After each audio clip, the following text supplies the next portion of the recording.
73살 최 할머니가 매일 밤 11시가 되면 반드시 하는 일이 있습니다. 바로 손목의 스마트워치를 확인하는 일이에요. 3년 전까지만 해도 최 할머니는 밤마다 잠 못 이루는 고통에 시달리셨어요. 밤 12시가 넘어서도 뒤척이고 새벽 2, 3시가 되어서야 겨우 잠들곤 했죠. 그런데도 아침 5시면 어김없이 깨어나니까 하루 종일 피곤하고 머리가 무거웠어요. 그런 할머니가 지금은 밤 11시에 잠자리에 들어서 아침 7시까지 깊은 잠을 주무세요. 게다가 꿈도 좋은 꿈을 꾸시고 아침에 일어나면 몸이 한결 가벼우시다고 해요. 도대체 무슨 일이 일어난 걸까요? 최 할머니의 변화는 바로 스마트워치를 이용한 수면 관리에서 시작되었어요. 처음에는 손자가 건강관리를 위해 사들인 스마트워치였는데 우연히 수면 측정 기능을 발견하고 사용해 보시게 된 거죠. 그런데 이게 정말 놀라운 변화를 가져다 주었어요. 요즘 전 세계적으로 시니어 분들의 수면 건강에 대한 관심이 엄청나게 높아지고 있어요. 나이가 들수록 생체 리듬이 변하고 수면 주기가 불안정해지면서 숙면을 취하지 못하는 분들이 많거든요. 특히 우리나라가 2025년에 초고령 사회로 진입하면서 시니어 분들의 수면 건강 관리가 더욱 중요해졌어요. 수면 부족이 단순히 피로만 유발하는 게 아니라 면역력 저하, 심혈관 질환, 치매까지 유발할 수 있기 때문이에요. 최 할머니가 스마트워치로 수면을 측정하기 시작하면서 가장 먼저 알게 된 건 본인의 실제 수면 패턴이었어요. 본인은 잠을 못 잔다고 생각하셨는데 실제로는 잠은 자고 계셨던 거예요. 다만 수면의 질이 좋지 않았던 거죠. 스마트워치는 얕은 수면, 깊은 수면, 렘수면까지 세세하게 측정해줘서 어느 시간대에 어떤 수면을 취하는지 정확히 알 수 있었어요. 그러면서 할머니는 본인의 수면에 대해 객관적으로 이해할 수 있게 되었어요.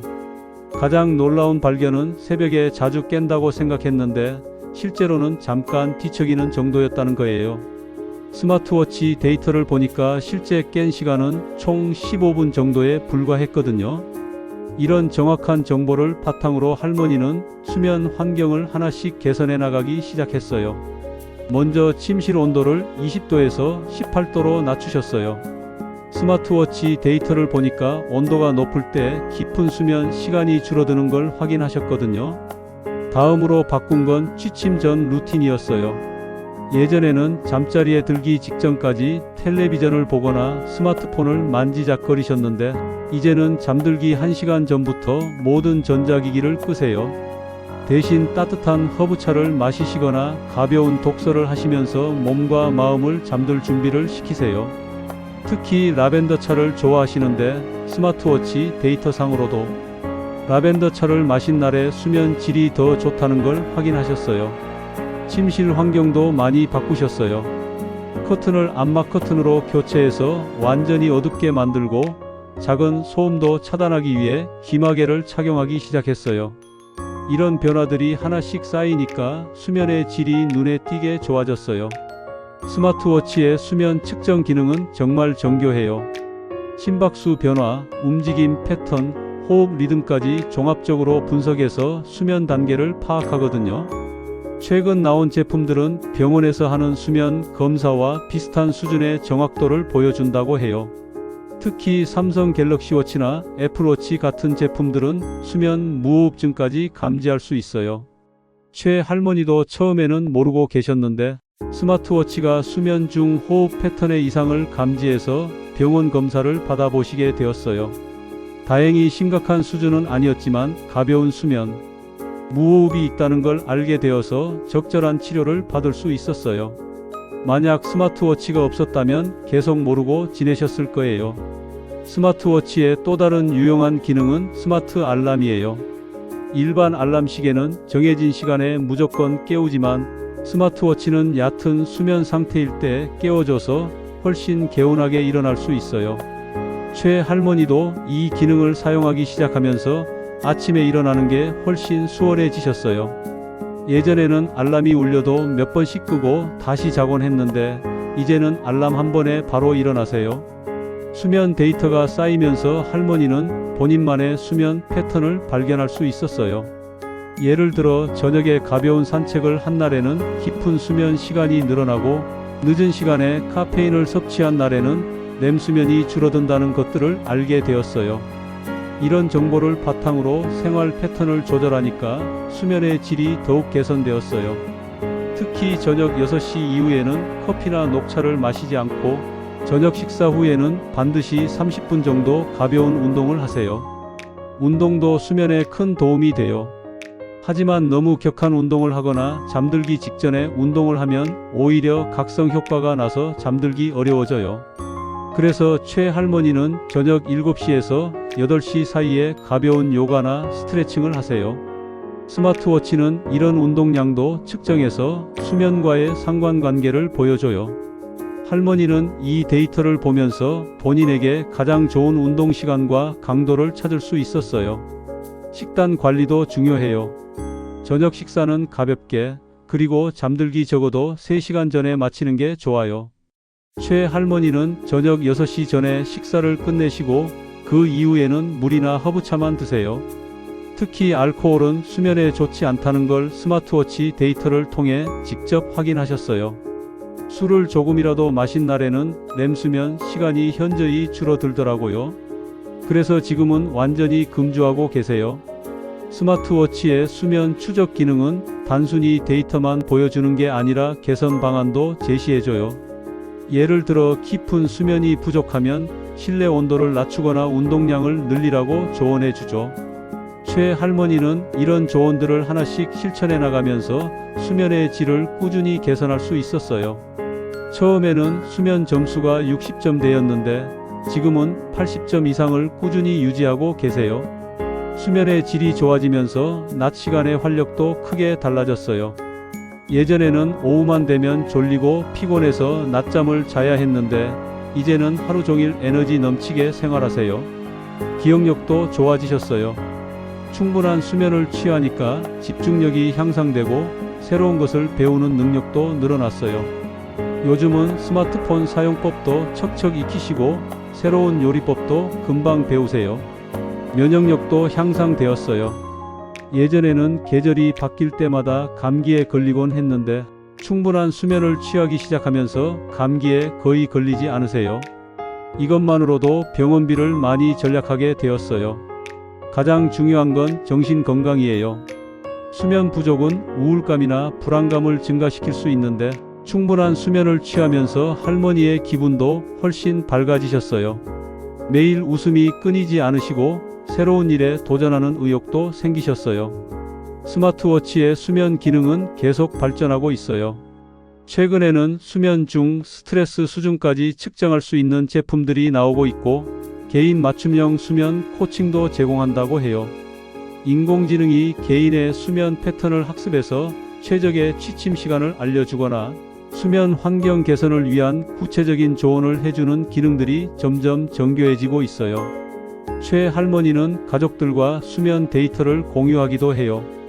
혹시 수면 패턴에 급격한 변화가 생기면 가족들에게 알림이 가도록 설정해 두셨거든요. 이렇게 하면 건강에 이상이 생겨도 빨리 대응할 수 있어요. 수면 무호흡이나 부정맥 같은 증상이 수면 중에 발생하면 즉시 가족들에게 알림이 가서 응급 상황에 빠르게 대처할 수 있어요. 이런 기능 덕분에 혼자 계실 때도 안심이 많이 돼요. 최 할머니는 동네 어르신들에게도 스마트워치를 이용한 수면 관리를 적극 권하고 계세요. 본인이 직접 경험한 효과가 워낙 좋았기 때문이에요. 실제로 할머니의 권유로 스마트워치를 시작한 어르신들이 여러 분 계시는데 다들 수면의 질이 개선되었다고 하세요. 특히 불면증으로 고생하던 분들에게는 정말 도움이 많이 됐다고 해요. 스마트워치를 이용한 수면 관리의 가장 큰 장점은 객관적인 데이터를 볼 수 있다는 거예요. 주관적으로는 잠을 못 잤다고 느껴도 실제로는 충분히 잤을 수 있거든요. 반대로 잘 잤다고 생각해도 수면의 질이 좋지 않을 수도 있고요. 이런 정확한 정보가 있어야 올바른 개선책을 세울 수 있어요. 감에 의존해서 이것저것 시도해보는 것보다 훨씬 효율적이고 효과적이죠. 물론 스마트워치 데이터에만 의존해서는 안 돼요. 몸의 컨디션과 주관적인 느낌도 함께 고려해야 해요. 데이터는 참고 자료일 뿐이고 본인이 어떻게 느끼는지가 가장 중요하거든요. 최 할머니도 처음에는 데이터에 너무 의존했다가 오히려 스트레스를 받은 적이 있으세요. 수면 점수가 낮게 나오면 걱정하고 높게 나오면 안심하는 식으로 일희일비했거든요. 하지만 지금은 데이터를 참고만 하고 본인의 몸 상태와 기분을 더 중요하게 생각하세요. 점수가 낮게 나와도 몸이 개운하면 괜찮다고 생각하시고 점수가 높아도 피곤하면 생활 패턴을 점검해 보시거든요. 스마트워치를 이용한 수면 관리는 단기간에 효과를 보기 어려워요. 최소 1개월에서 3개월 정도는 꾸준히 해야 패턴을 파악할 수 있고 개선 효과를 느낄 수 있어요. 최 할머니도 처음 한 달은 별다른 변화를 느끼지 못했어요. 하지만 포기하지 않고 꾸준히 데이터를 모으고 생활 습관을 조금씩 바꿔나가니까 점진적으로 좋아졌어요. 지금은 스마트워치 없이는 잠들 수 없을 정도로 의존하고 계세요. 물론 기계에 의존하는 건 좋지 않지만 건강 관리를 위한 도구로 활용하는 거라면 충분히 가치가 있다고 생각해요. 수면은 건강의 기본이에요. 아무리 좋은 음식을 먹고 운동을 열심히 해도 잠을 제대로 못 자면 소용이 없거든요. 특히 시니어 분들에게는 더욱 중요해요. 나이가 들수록 회복력이 떨어지기 때문에 충분한 휴식이 필요한데 수면의 질까지 떨어지면 건강에 큰 악영향을 미칠 수 있어요. 그래서 수면 관리에 더욱 신경을 써야 해요. 최 할머니는 앞으로도 계속 스마트워치를 이용해서 수면 건강을 관리할 계획이에요. 새로운 기능들이 나오면 하나씩 시도해 보면서 더 나은 수면을 위해 노력하고 계세요. 최근에는 수면 환경을 자동으로 조절해주는 스마트 홈 기기들과 연동하는 기능도 나왔다고 해요. 스마트워치가 잠들 시간을 감지하면 자동으로 조명을 어둡게 하고 온도를 낮춰주는 거죠. 이런 기술들이 발전하면서 앞으로는 더욱 편리하고 효과적인 수면 관리가 가능해질 것 같아요. 최 할머니도 이런 새로운 기술들에 대해 관심이 많으시고 하나씩 시도해보고 싶어 하세요. 여러분도 수면에 문제가 있으시다면 스마트워치를 이용한 수면 관리를 시작해보세요. 처음에는 복잡해 보일 수 있지만 사용해 보시면 생각보다 간단하고 유용하다는 걸 느끼실 거예요. 무엇보다 객관적인 데이터를 바탕으로 체계적으로 수면을 관리할 수 있다는 게 가장 큰 장점이에요. 최 할머니처럼 꾸준히 하시면 분명히 수면의 질이 개선될 거예요. 좋은 수면은 건강한 노년의 기초예요. 충분하고 질 좋은 잠을 자면 몸도 마음도 건강해지고 하루하루가 더욱 활기차고 즐거워질 거예요. 본인 미래와 건강과 행복은 스스로 결정하고 책임을 지면서 만들어 가는 것입니다. 본인의 책임과 결정과 노력만이 본인을 더 건강하고 행복하게 만듭니다.